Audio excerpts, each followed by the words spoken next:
किसी को भी बोलेंगे कितने आवर्स पढ़ते हो तो बोलेगा मैं 15-16।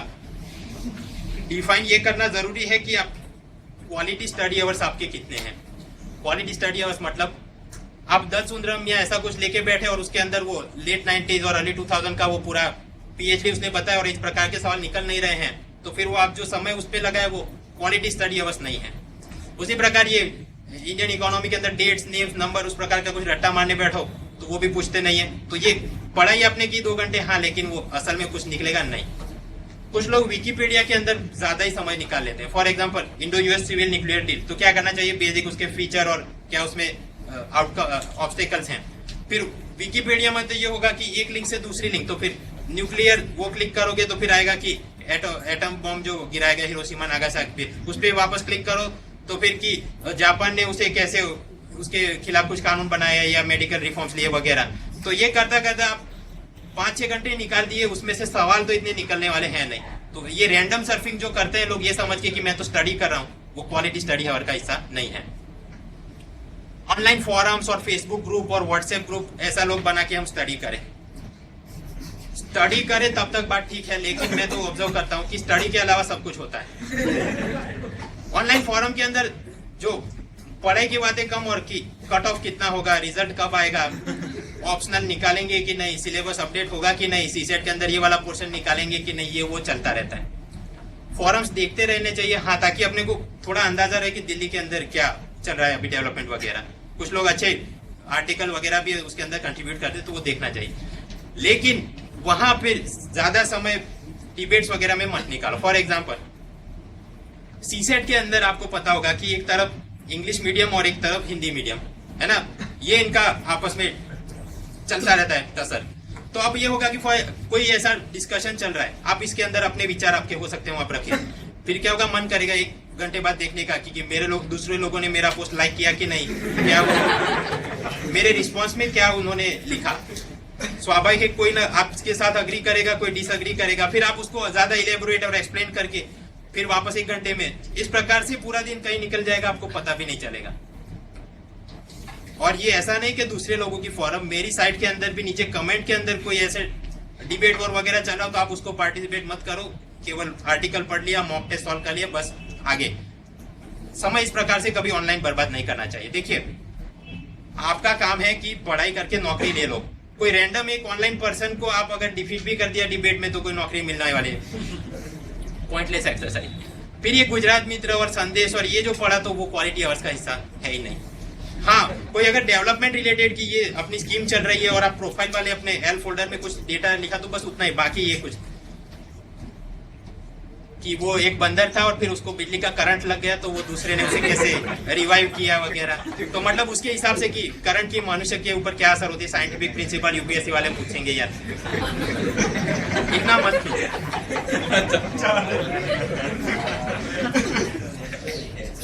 पीपा की सबसे ज्यादा मतलब ये एक आदत, मतलब कि मैं 1 घंटा पढूं तो फिर मुझे फ्रेश होने के लिए चाय पीना पड़ेगा। वो चाय पी के 5 मिनट में आ जाए तो परवाह नहीं, लेकिन फिर वो 45 मिनट्स वहीं पे, ये जो ऑनलाइन यहाँ पे ये लोग टाइम वेस्ट करते हैं। ये लोग यहाँ पे आरबीआई નું પેપર था वक्त बहु अघरू હતું ने कट ऑफ કેટલો રહેશે ને પેલો આમને તેમ। पहली बात, कोई स्टिम्युलेशन या मोटिवेशन अपने दिल से आना चाहिए कि मैं तो मेहनत करके मुझे तो आईएएस बनना है, आईपीएस बनना है, एफएस बनना है। अगर आप ये सोच के चले कि मैं तो बिना कॉफी के नहीं पढ़ सकता, तो ये सब आपके दिमाग में है, ऐसा नहीं है कि वो नहीं होगा। तो इसलिए ऐसा डिपेंडेंस जरूरी नहीं, और फिर भी आप करते हैं तो बस वो चाय पी लिया और 5 मिनट में वापस आके पढ़ाई शुरू करो। इस प्रकार के लोग जो समय बर्बाद करते हैं, बहुत सारे लोग एक तो नेगेटिव कि हाँ वो तो यूपीएससी थई जाए तो बराबर है, नहीं तो जैसे लोगों की सोबत में रहेंगे, एनर्जेटिक पीपल के साथ रहेंगे तो आप भी पढ़ाई का मूड बनेगा। नेगेटिव लोगों के साथ रहेंगे तो वो वाइब्स आप में भी आ जाएंगे और फिर ठीक है वो तो मैं देखूंगा, टाइम मत बर्बाद करो। कुछ लोग फिर ये करते हैं कि ये विकिपीडिया में 5 घंटे देख लिया, फिर कि मुझे अब फ्रेश होना है तो वो गेम खेलना शुरू कर दिया। व्हाट्सएप के अंदर आजकल मैं जितने भी क्लासेस में पढ़ाता हूँ, हर एक की जगह पे क्या करते हैं बच्चे कि वो ग्रुप बना लेते हैं व्हाट्सएप में। अब वहां पे पढ़ाई की बात हो तो बढ़िया है, लेकिन ज्यादातर की ये कट ऑफ, ये रिजल्ट और गुड मॉर्निंग ने वॉलपेपर, शायरी, ये सब टाइम वेस्ट किया जाता है। और सबसे खराब बात की ये घड़ी घड़ी म्यूजिक बजता रहता है, टू टू टू टू, तो आप पढ़ रहे हैं तो वो डिस्टर्ब करता है। साइलेंट पे मोबाइल एक तरफ रखो, ऐसा था नहीं कि आपकी कोई करोड़ों की बिजनेस डील चली जाने वाली है। फेसबुक के अंदर टाइम इसलिए वेस्ट नहीं करना चाहिए। देखिए, आप लोगों ने कॉलेज के बाद वो फील्ड छोड़ दिया और आप कॉम्पिटिटिव एग्जाम के फील्ड में आ गए। अभी कुछ समय तक तो ये रहेगा कि अपने पास कोई नौकरी बिजनेस नहीं होगा, रेगुलर इनकम वगैरह नहीं। लेकिन आपके जो दोस्त चले गए उसी फील्ड में, पोस्ट ग्रेजुएशन कर रहे हैं, नौकरी मिल गई, ये नई गाड़ी खरीदी, एंगेजमेंट, ये वो, तो जब जितनी बार आप वहां पे जाओगे तो यार ये लोग वो कर रहे हैं, और एक दो साल जब आपने यहाँ पे फेलियर आ रहा है तो फिर एक प्रकार का मायूसी और डिप्रेशन ये आपके अनकॉन्शियस माइंड को अफेक्ट करने लगता है कि यार मैं कहीं अपना गलत तो नहीं आ गया, ये तो सब आगे बढ़ गए, मैं ही एक बेवकूफ की यहाँ पे रह गया। आप ये याद रखिए, आपने जो रास्ता चुना है, अपनी सफलता के पैमाने कुछ और हैं, उनकी सफलता के पैमाने कुछ। अगर आप अपने आप को उन्हीं के तराजू पे तोलते रहोगे तो कभी वो काम होगा ही नहीं, आपकी पढ़ाई बिगड़ेगी। टाइम वेस्ट मत करो। बाघ मिल्खा बाग के अंदर जो उनका कोच बताता है मिल्खा सिंह को कि जो आसमान में उड़ना चाहते हैं परिंदे, उन्हें पेड़ों की दोस्ती नहीं करना चाहिए, तो वो अपनी जगह पे रहे, अपनी लाइन अलग है। क्रिकेट वगैरह नहीं करना चाहिए, और सबसे खास मैरिज में टाइम वेस्ट मत करो। कारण ये यहाँ पे क्या होता है कि जो लोग हॉस्टल में रहते हैं, कोई भी दूर का भी रिश्तेदार का हो तो 15 दिनों के लिए घर हॉस्टल छोड़ के चले जाते हैं, और फिर अपने दिल को सुकून देने के लिए वो एक लक्ष्मीकांत की मैं वो वहां जाके पढ़ूंगा, वो कभी पॉसिबल नहीं। और वहां पे से वो जो व्यक्ति वापस आएगा तो क्या होगा, 15 दिनों का उसका हिंदू मिस हो गया, फिर वो 15 दिनों का एक साथ लाइब्रेरी में नोट बनाने जाएगा तो वो कभी उसमें ये करंट अफेयर्स अपना सस्टेन करना है तो 200 दिन कतर की सुबह ना आए तब तक ये एकदम क्लोज रिलेटिव है तो सही, वरना हॉस्टल मिला है तो बस हॉस्टल से यहाँ वापस रीडिंग रूम हॉस्टल, इसी में आप लगे रहिए। दूसरा भी कारण है, आप यहाँ पे जाएंगे तो इनके मुंह पे सब एक ही सवाल, तमे शू करो छो?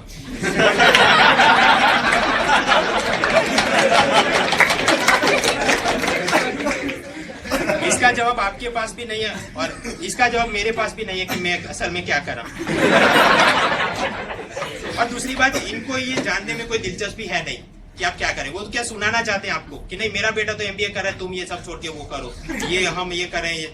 तो जब आप घर पे वापस आएंगे तो 2-3 घंटे वही दिमाग पे चलता रहेगा कि यार ये क्या हो रहा है, अपना मोमेंटम ब्रेक हो जाता है। इसलिए ऐसे लोगों की साथ ही दोस्ती रखनी चाहिए कि जो पढ़ाई की बात करे, जो टाइम वेस्ट करते हैं, मूड खराब करते हैं, उनसे अवॉइड करना चाहिए। हॉस्टल वालों का सबसे बड़ी जो मुझे खामी लगती है कि वो इस प्रकार 15 दिनों के लिए वो छोड़ के चले जाते हैं, उन्हें नहीं करना चाहिए। जो यहाँ अहमदाबाद या गांधीनगर सिटी एरिया से आते हैं तो क्या होता है, फिर 8 बजे जाके वो टीवी खाते खाते कि मैं टीवी देख लूं, और फिर 9 बज जाते हैं तो अब ये टाइम्स नाउ और आर्नब गोस्वामी उससे कुछ जीएस के पॉइंट मिल जाए, वो कहाँ पे टाइम निकल जाएगा आपको पता नहीं, और 10-11 बज गए फिर नींद आने लगती है और आप सस्टेन नहीं कर पाएंगे। घर पे जाके क्या करना चाहिए, तुरंत खा पी के फिर एप्टीट्यूड वाला पोर्शन रात को करो। हाथ अगर चलता रहेगा तो नींद नहीं आएगी, और पूरा दिन जीएस वाला पोर्शन करते रहिए। जो ये काम नहीं करते तो स्वाभाविक है फिर ये अपने कत्ल की सुबह से 15 दिन पहले वो बहुत टेंशन में आ जाता है, और फिर उनकी मदद करने के लिए भी ये पूरा काम क्या करते हैं ये लोग, पूरे साल का हिंदू और उसके सारे आर्टिकल कॉपी पेस्ट करके मैं वर्ड में अगर एंटर मारता रहूं तो बुलेट पॉइंट बन जाएंगे। तो इस प्रकार से बड़ा सा मटेरियल कि करंट अफेयर्स का हमारा मटेरियल, और ये सारे लोग भी फिर कि चलो 15 दिन में रट्टा मार लेते हैं। इट इज नॉट पॉसिबल कि वो रट्टा मार भी लिया और वहीं से सवाल आएंगे तो आप रिकॉल नहीं कर पाएंगे, और फिर तुक्केबाजी के अंदर ये जो हमने देखा था स्किप और मार्क एंड रिव्यू में चले जाते हैं, नेगेटिव में काफी। परीक्षा खत्म होने के बाद क्या करना चाहिए, घर पे आके आप आंसर की खुद बनाना शुरू करिए कि हिस्ट्री में से इतना निकला, यहाँ से इतना निकला, मेरे पास क्या वो किताब थी तो मैंने पढ़ा था कि नहीं, सही टिक किया कि नहीं, ये करना चाहिए। ज्यादातर लोग ये करते हैं कि थोड़े दिनों तक बस फॉरम पे जाके कि ये अपना कट ऑफ इतना रहेगा, 4-5 जनों से आंसर की वो साइट वगैरह से देखेंगे, जिसके अंदर सबसे ज्यादा स्कोर मिला तो वो मेरी आंसर की सही है। जब रिजल्ट आएगा तो पता चलेगा आपका क्या गलत हुआ है।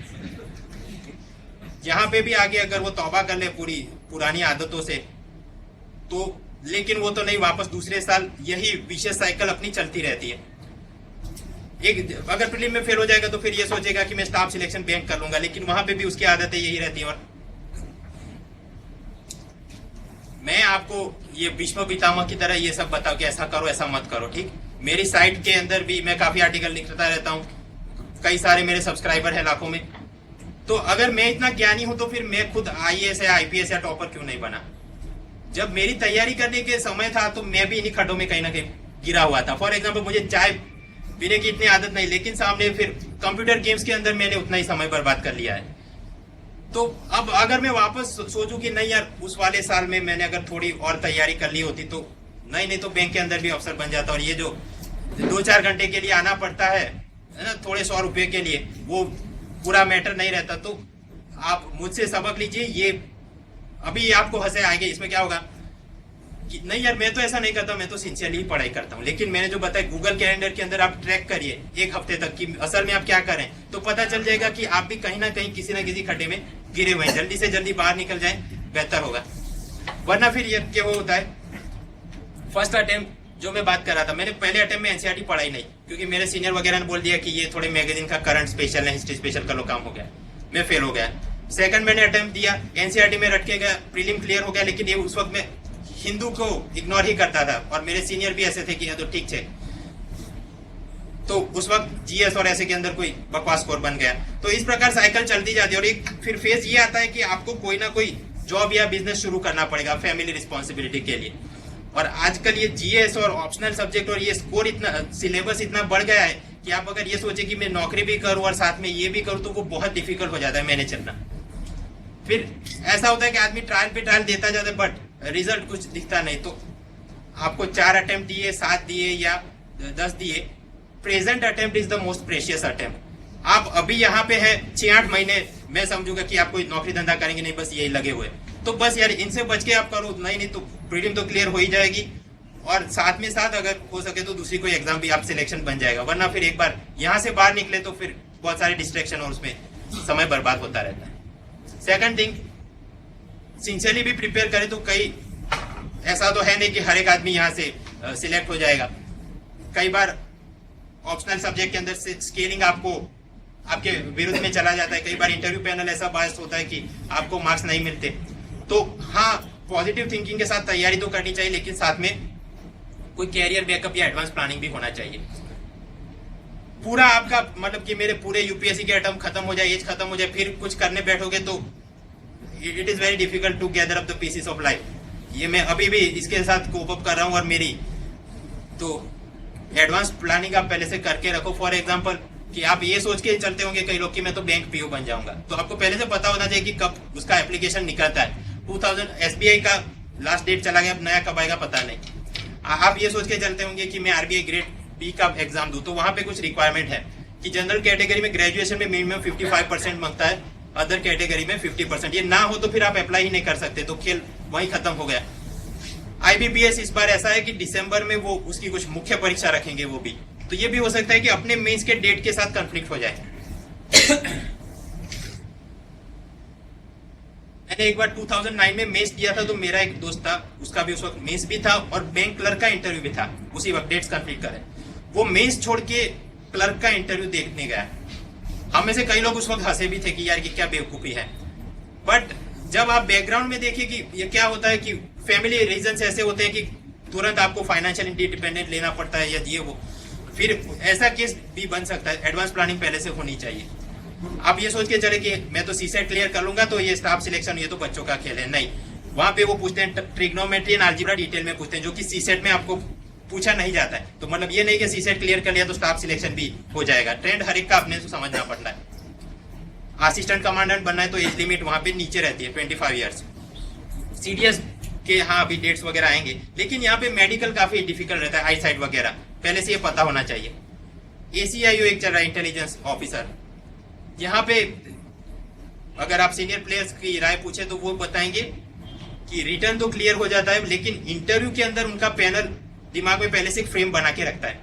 फॉर एग्जाम्पल, आप अच्छे खाते पीते घर से हैं, एमई, एमटेक, एमसीए कुछ बड़ा सा डिग्री वगैरह किया है, तो फिर इंटरव्यू के अंदर वो जानबूझ के, उनका ऐसा एलिगेशन है कि मार्क्स कम दिए जाते हैं क्योंकि उनको भी पता रहता है कि ये आदमी टिकेगा नहीं। दूसरी बात, ये जो पोस्टिंग उसके शुरुआत के समय में जम्मू कश्मीर, नॉर्थ ईस्ट और पूरे रेड कॉरिडोर में दिया जाता है, ऐसे बैकवर्ड इलाकों में, और आपसे 60,000 का बॉन्ड भी भरवाया जाता है। फिर आप वहां पे जाए, मजा ना आए तो काफी समय बर्बाद हो गया। तो पहले से जब भी कोई एग्जाम के लिए आप अपियर हो तो जान के रखना चाहिए कि ये मेरी प्रोफाइल के अनुसार है क्या, मेरे पास इससे अच्छे अपॉर्चुनिटीज हैं क्या, वो देख के करिए आप। उस प्रकार ये EPFO, ESIC, इसके अंदर असिस्टेंट लेबर कमिश्नर वगैरह की आती हैं। ये एग्जाम अप्लाई तो सभी कर सकते हैं, लेकिन फाइन प्रिंट में वो बोल के रखते हैं कि जिसके पास लेबर या HR की डिग्री हो उन्हें हम फर्स्ट प्रेफरेंस देंगे। और फिर पता चलता है अंत में यार इंटरव्यू में तो बाकी लोग मुझसे काफी आगे थे, मेरा कोई मतलब टाइम वेस्ट हो गया। तो पहले से अगर आप ये सोच के रहे तो वो सारी डिग्री जमा करके रखनी चाहिए। कैट एग्जाम, कई लोगों ने ये सोचा आप में से कि मैं तो MBA कर लूंगा। कैट के अंदर एक समस्या ये है, उसको बोलते हैं प्रोफाइल स्कोर। अगर आपने 99 परसेंटाइल ला दिए IIM कैलकाटा में तो आपको इंटरव्यू वगैरह कॉल आ जाएगा। लेकिन दूसरे कुछ कई सारे IIM ऐसे हैं जो प्रोफाइल स्कोर बनाते हैं कि आपका क्लास 12 में कितना था, 10 में कितना था, कॉलेज के अंदर ग्रेजुएशन में कितने थे, पोस्ट ग्रेजुएशन किया क्या, एक्स्ट्रा करिकुलर सर्टिफिकेट है क्या, वर्क एक्सपीरियंस कितना है। तो उस हिसाब से वो आपका कैट का स्कोर प्लस ये सारे स्कोर बना के वो शॉर्ट लिस्ट करके फिर आपको इंटरव्यू में बुलाएंगे। एक बार मैंने भी कैट दिया था, आई गॉट 96 परसेंटाइल, और फिर IIM रांची के अंदर इंटरव्यू कॉल आया, इंटरव्यू भी अच्छा गया लेकिन सिलेक्शन नहीं हुआ। फिर मैंने RTI लगाया तो पता चला कि सीट्स तो केवल 15 ही थी और मेरा नंबर नीचे था 200 में। परसेंटाइल के रूप में मैं दूसरों से काफी दूर नहीं था, लेकिन प्रोफाइल स्कोर इसीलिए कि मैंने PG उस वक्त किया नहीं था, वर्क एक्स की पेपर पे दिखाने के लिए कुछ नहीं ये वो। फिर मुझे वहां पे लगा कि यार ये सब पहले से पता होता तो या तो मैं टाइम वेस्ट नहीं करता 6 महीने कैट में, या तो फिर मैं इतनी अच्छी तैयारी से ये करता ताकि 99 परसेंटाइल बन जाए और कहीं पे सिलेक्शन हो जाए। तो ये सारी बातें पहले से जान के रखनी चाहिए। फिर लास्ट मिनट में कि अब मेरे अटेम्प्ट खत्म हो गए, अब मैं कैट दूंगा, तो ये और समय बर्बाद करता है। और इसी कारण अपनी गलतियों से ही सबक लेके मैं जो अपनी साइट के अंत भाग में कौन कौन सी एग्जाम के रिक्रूटमेंट हो रहे हैं उसका मैं लिखते रहता हूँ कि मेगा रिक्रूटमेंट सभी लोग अप्लाई कर सकते हैं और 400-500 जगह हैं। कुछ RRB के IT जॉब्स, इंजीनियर के लिए यूनिफॉर्म में ये CDS वगैरह कब है, डॉक्टर्स के लिए पैरामेडिक स्पेशलिस्ट, ये वो करके आप देखते रहिएगा। अब इसमें भी दो बातें, अगर आप if you are from the well to do family कि आपके पेरेंट्स ने बोल दिया कि 2-3 साल आप कुछ करो, कोई टेंशन नहीं है, तो फिर इन सब की मैं अभी नौकरी ले लूँ उसमें टाइम वेस्ट मत करो। उससे तो बेटर है कि फुल्ली फोकस करके आप UPSC पे आ जाइए। दूसरे जो कि कुछ ना कुछ रहता है तो फिर पहले से सोच के रखना चाहिए मुझे कहाँ पे जाना है। फॉर एग्जाम्पल ये फैकल्टी मैं देख रहा हूँ कि बाकी में ये होता है कि कभी एक भी रिक्रूटमेंट नहीं होता, लेकिन फैकल्टी तो एवरग्रीन की कोई ना कोई तो जगह खाली रहती है। इन फैकल्टी के लिए वो UGC नेट का एग्जाम देना पड़ता है, तो पहले से वो पता होना चाहिए। कौन सा नोटिफिकेशन कब आएगा वो भी मैंने पहले से लिस्ट बना के रखा है। दूसरी बात टेक्निकल मुद्दा खास, आप में से जो OBC या बैकवर्ड में आते हैं, फर्क एक समझ लीजिए, गुजरात राज्य का जो socially and economically backward class SCBC वो सर्टिफिकेट अलग रहता है, और केंद्र सरकार का अदर बैकवर्ड क्लास वो सर्टिफिकेट OBC अलग रहता है। मतलब आपके पास SCBC या ऐसा ही कोई सर्टिफिकेट है तो उससे ये GPSC में या गुजरात यूनिवर्सिटी में इस प्रकार स्टेट लेवल में आपको रिजर्वेशन का फायदा मिलेगा। अगर आपने IIT, IIM या फिर ये केंद्र सरकार की UPSC वगैरह नौकरी में अगर रिजर्वेशन लेना है, then you need OBC certificate, और इसके साथ साथ एक नॉन क्रीमिलियर सर्टिफिकेट भी चाहिए। ये सब पहले से जमा करके रखना पड़ता है, अदरवाइज क्या होगा, ऑनलाइन एप्लीकेशन होता है, CSET का भर दिया, प्रीलिम भी क्लियर हो गए, मेंस भी आपने जमा कर दिए सब में, फिर ये UPSC वाले क्या करेंगे, मेंस आपने लिख दिया, फिर एक दिन नोटिस भेजेंगे कि your certificates are not in order, ये वाला सर्टिफिकेट 15 दिन के अंदर हमको नया बना के दो। अब 15 दिन के अंदर वो अरेंज करना काफी मुश्किल हो जाता है, पहले से ये सब जान के रखना चाहिए। सेम वे नोटिफिकेशन एज का भी ख्याल होना चाहिए, जो बॉर्डर लाइन पे चल रहे हैं 29-30 वगैरह में। सिविल सर्विस के अंदर आपका एज काउंट किया जाता है 1 अगस्त को।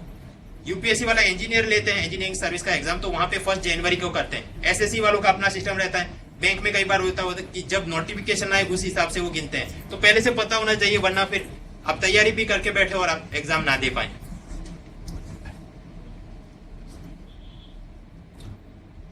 फर्स्ट थिंग्स फर्स्ट, एक काम आपको तो पता ही होगा, GPSC देना है तो वो CCG का एक सर्टिफिकेट चाहिए। बैंक की परीक्षा में भी वो लोग ऐसा अप्लाई करना चाहते हैं IBPS वाले की कंप्यूटर लिटरेसी का कोई सर्टिफिकेट आपके पास होना चाहिए। जिन्होंने MSc IT या MC ऐसा किया है उनको टेंशन नहीं, बाकी के लोग कुछ भी कर रहे हो एक आध CCC का ये सर्टिफिकेट आप लेके रखो। एग्जाम इतना टफ नहीं होता, 100 MCQ सॉल्व करने, basic word and cut paste वगैरह। आप सब टैक्स से भी होंगे, मुझे कोई डाउट नहीं, लेकिन अगर आपको सरकारी नौकरी चाहिए तो पेपर पे प्रूव करना पड़ता है कि असल में मुझे हाँ तो ये चाहिए, अभी से लेके रखो। इग्नू में जाके आप क्या करेंगे, ये यहाँ से निर्मा यूनिवर्सिटी की तरफ जाइए, तो निर्मा यूनिवर्सिटी के सामने ही इसका मेन ऑफिस है, फॉर्म एक खरीद लीजिए। फॉर्म खरीद के उसके क्या होते हैं 2 सेशन, एक जून जुलाई वाला और एक दिसंबर वाला। जून जुलाई में आप अप्लाई कर दीजिए कोई भी कोर्स आपको जो अच्छा लगे, पोस्ट ग्रेजुएशन या मास्टर्स। फिर करना ये होता है, वो आपको मटेरियल, एक बार आपने एडमिशन ले लिया 4000 5000 जो भी फीस है, वो आपको कुछ बुकलेट्स दे देंगे। वो पढ़ के आपने उनकी साइड से एक असाइनमेंट लेना पड़ता है और वो उसके जवाब लिख के यूनिवर्सिटी में जमा करवा दिए। फिर आपको हॉल टिकट देंगे वो एग्जाम का। जब एग्जाम आ जाए उसके बस 15 दिनों बाद या 2 हफ्तों बाद आप क्या करिए, उनकी ही साइड से पिछले 5 सालों के क्वेश्चन पेपर ले लो और उसके जवाब बस रट्टा मारो तो अपना फर्स्ट क्लास बन गया। तो इस प्रकार से नहीं तो कम से कम एक पोस्ट ग्रेजुएशन डिग्री तो होनी ही चाहिए। वर्स्ट केस सिनेरियो कि आप यूजीसी नेट वगैरह में जा सकते हैं, ये काफी आसान हो जाता है। फिर आप किसी ऑप्शनल सब्जेक्ट के साथ प्रिपेयर कर रहे हो तो फिर ये एमबीए करना है, कैट वगैरह में प्रोफाइल स्कोर में भी पीजी का स्कोर ऐड होता है। आप कहीं दूसरी एग्जाम और प्राइवेट में भी जाएंगे तो पीजी होगा तो वो वजन देता है, तो पीजी तो करना ही चाहिए। और ये जल्द से जल्द अप्लाई करो। ऐसा नहीं अभी आप सभी पॉजिटिव में चल रहे होंगे कि हाँ मैं तो बन ही जाऊंगा आईएएस, मैं क्यों टाइम वेस्ट करूं। लेकिन आप समझो कि अभी आपने अप्लाई किया तो आपका फर्स्ट ईयर कंप्लीट होगा 2016 और 2017 बाद में हाथ में आएगी सर्ट। तो जितना आप लेट करोगे उतना लेट हाथ में आएगा और फिर करियर बैकअप में वो उतना तकलीफ आपको देना शुरू करेगा। एडिशनली कुछ जो स्पीपा स्पेसिफिक में मुझे लगा, पिछले साल क्या हुआ, एक अफवाह ऐसी चली थी कि ऑप्शनल सब्जेक्ट सारे निकाल देंगे, जो अपना यही मार्च फरवरी में ये हो रहा था। और उसके बाद ये चला कि भाई ये सीसेट के अंदर दिल्ली के अंदर जो प्रोटेस्ट वगैरह, तो लोगों को ये लगा कि एग्जाम पीछे हो जाए। तो कई लोगों ने फिर क्या किया, थोड़ा यूपीएससी का प्रिपरेशन से हटके कि हम ये देख लेते हैं, और उस कारण भी काफी रिजल्ट अपना डाउन हो गया था। तो अफवाह बाजार के अंदर जो भी बात है उसको इग्नोर करिए और जो चल रहा है उस हिसाब से तैयारी करते रहिए। क्या ये होगा, क्या यूपीएससी वाले ये ऑप्शनल निकालेंगे, क्या अपडेट करेंगे, वो तो आरटीआई से ही पता चल सकता है या फिर उनके किसी प्रेस रिलीज से।